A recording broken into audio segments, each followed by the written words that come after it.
Summer is here. That means extremely hot weather is right around the corner. Whether you're working outside or enjoying the sun by the pool, you need to be mindful of heat-related illnesses.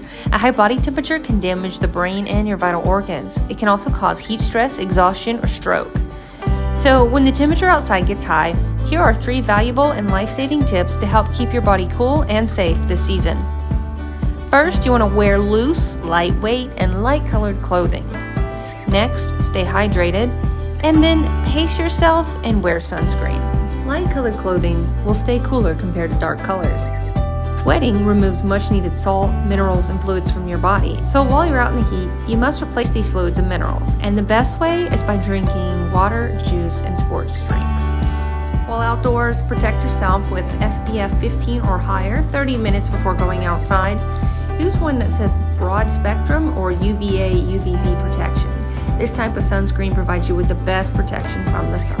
By following these tips, you can have a safe and fun summer.